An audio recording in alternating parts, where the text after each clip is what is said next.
À l'Afrique, on n'avait pas grand chose, mais on avait le peu pour vivre.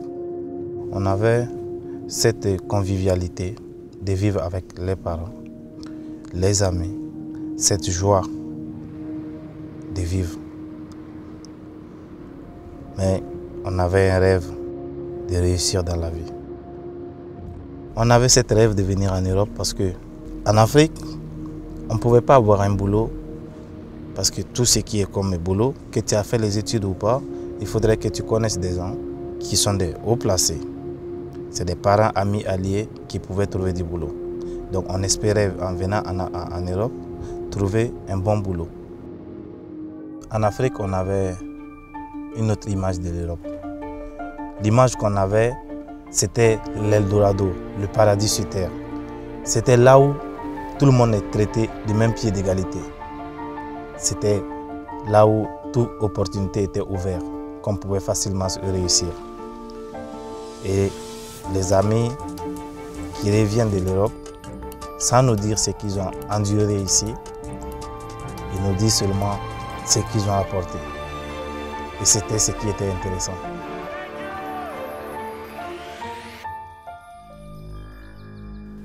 Mais la réalité, c'est autre chose que ce que les gens nous racontent. Franchement, je ne savais pas que j'étais noir. Je ne le savais pas. C'est quand je suis arrivé ici que j'ai vu que je n'ai pas la couleur de la peau de tout le monde. On t'appelle sur ton nom et on t'ajoute le noir. Je comprends qu'il y a des gens qui ont peur de l'inconnu. Même nous, on a peur de l'inconnu aussi. On a peur de l'inconnu, mais moi je trouve que c'est nous, les étrangers, qui doivent faire les premiers pas envers les autochtones. J'essaie de m'adapter parce qu'il y a une vérité, je ne suis pas chez moi, je ne suis pas de cette culture. C'est à moi de m'adapter à cette culture. Je ne peux pas demander à ces personnes que je suis venu trouver dans leur propre culture de s'adapter à ma culture, non. Donc j'essaie de m'adapter. Moi personnellement, mon visa m'a coûté 7 000 € pour venir ici. Mais je suis là, ça fait presque 5 ans. Je n'ai jamais trouvé un boulot qui peut me donner les 7 000 € dans les 5 ans que j'ai fait. Pour dire que non, on n'avait pas une vie terrible en Afrique. C'est dommage que non, les frères et les sœurs qui sont restés là-bas cherchent à venir ici. Parce que moi, je peux dire que si je savais, mais c'est déjà trop tard. On détruit beaucoup de biens pour venir ici. On vend des terrains, on vend des bétails, on vend des récoltes pour pouvoir se payer un visa, en espérant qu'arrivé ici, on trouverait un bon boulot, on trouverait un boulot pour pouvoir survenir aux besoins de nos parents qui sont restés là-bas. Mais ce n'est pas le cas. La vie de l'Europe est vraiment difficile. C'est vraiment une autre vie. C'est chacun dans son chacun, chacun vit de son côté, tu es livré à toi-même. Tu es malade, tu as l'argent, tu n'as pas à manger ou quoi, tu ne peux voir personne. Il n'y a personne qui va t'aider. Tu es comme un animal blessé au milieu des prédateurs. Tu es livré à toi-même. La vie ici est tellement réglée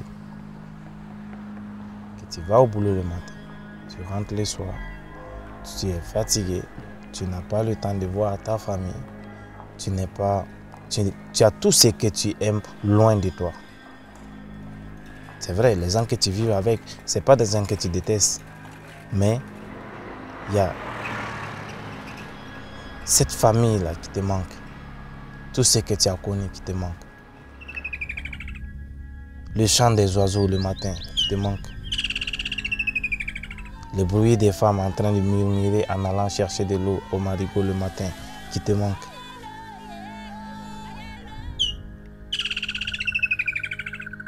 Il y a beaucoup de choses qui te manquent. On venait ici, on espérait en 2-3 ans pouvoir rentrer chez soi, serrer sa maman dans les bras et voir sa famille. Mais ce n'est pas le cas. Moi, personnellement, je regrette ce que j'avais comme opportunité dans mon propre pays, que ce que je suis devenu ici. Les regrets que je regrette vraiment, c'était quoi? C'est vrai qu'en Afrique, on n'avait pas grand-chose, mais on a la famille à côté. On a cette joie de vivre, de partager le peu que tu as avec les personnes qui te sont chères. Mais ici, toutes ces personnes me manquent. Je ne peux pas rentrer. Et en plus, pas de papier pour rentrer.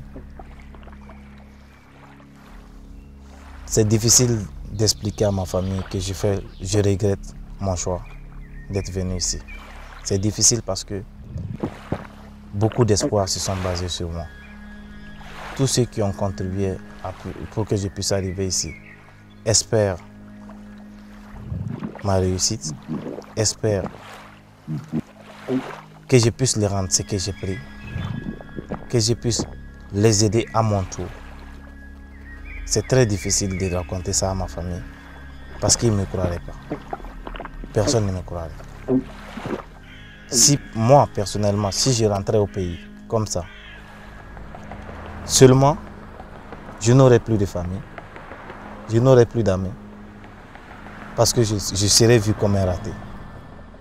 Souvent, je me lève le matin, je prends ma douche, je m'habille, je sors, je me promène, je rentre le soir, et quand ma famille m'appelle au téléphone, je dis « Ah, ça va, on ne se plaint pas, Dieu merci, on revient du boulot. » Et pourtant, il n'y a pas de boulot.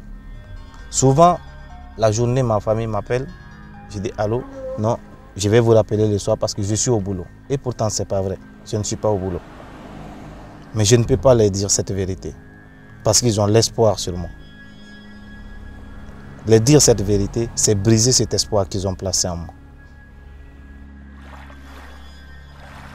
Vivre illégalement en Europe, c'est une vie que je ne souhaite à personne. Parce que il y a un dicton qu'on dit souvent chez nous, quand tu n'as rien, tu n'es rien et tu ne peux rien. Et quand tu es illégal ici, tu n'es rien, tu ne peux rien et tu n'as rien.